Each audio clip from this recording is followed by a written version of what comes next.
Welcome back to Torah in 10, Parshat Tazria. I'm Jody Burkell, and I'm so excited to be here with you again. King Solomon says, life and death are on the tongue. We can either build or destroy with our words. They are truly powerful. Now, I didn't watch the Oscars this year, but I did hear the fallout of the punch heard around the world. God is so amazing, giving me great material to speak about today. Thank you, Hashem. Whether you agree or disagree with Will Smith's reaction to Chris Rock poking fun at Will's wife due to her condition of alopecia, we saw in full technicolor just how damaging our words, even in jest, can be. This type of speech has no place in Judaism. Embarrassing someone with our words is akin to murdering them. This is serious business. Rabbi Sacks teaches us the way we use our words shapes our social environments. I'm sure we've experienced what we're talking about, whether we ourselves are guilty of using our speech negatively towards others, or we've been the victim of someone using their speech against us. In Hebrew, we call it lashon hara, evil speech, and the consequences are very damaging.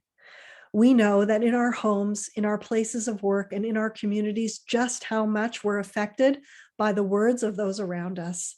The morale of many can be in the hands of even one person, taking us all down, lowering our productivity and our ability to reach our personal potential. Why? Because Rabbi Sacks says speech is what holds society together. It builds the bonds of trust, and trust is the bond that holds the group together. The next two parshas, Tazria and Mitzorah, are both about a skin condition known as tsaharas, which is often mistaken for leprosy, which it is not.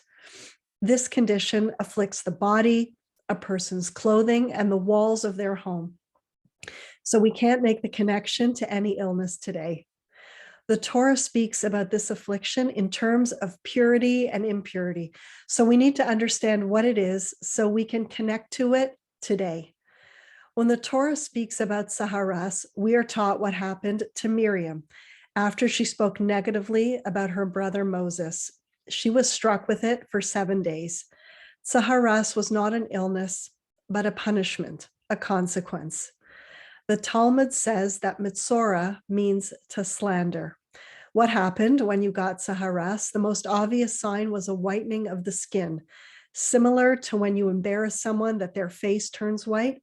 So if you did this, your face would turn white. The punishment was measure for measure. We read an important point in the Parsha. It says, he shall be unclean as long as the disease is on him.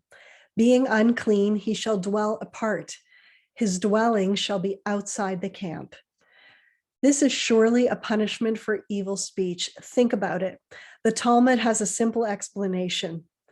By this malicious speech, a person created division between a husband and wife or between one person and another. Therefore, he's separated from the rest of society, forced to live alone outside of the camp as long as the condition lasts. Removing this negative voice from the environment will help the entire group thrive. One negative voice can make a huge difference. We learned something powerful here, which is that bad is more powerful than good. We're more inclined to notice negative experiences. Bad news travels faster than good news, and often good news doesn't count as news at all. We remember that one negative comment much more than many positive ones. That's why Sarah Connor Radcliffe, in her book, Raising Your Kids Without Raising Your Voice, suggests the 80-20 rule, 80 positive comments to 20 negative ones. And she suggests that in marriage and with teenagers, we should change the ratio to 90-10. As a mom of 2 teenagers, this makes a lot of sense. Words have power, but negative words have the greatest power. They are a destructive force. Where can we see this most strongly today? On social media. we're almost free from consequence to cyberbully, to be rude, to be critical, or even offensive online, because we're not face to face and there are no consequences. Imagine if those who posted negative, hurtful, or malicious comments about others on social media were publicly exposed, carried a visible mark of shame, and for a period of time were excluded from public places. Perhaps people would think twice before using speech to harm or damage others. I'd like to add one more idea here, and that is the way we speak about ourselves can be the most damaging of all. You will never speak to anyone more than you speak to yourself in your head.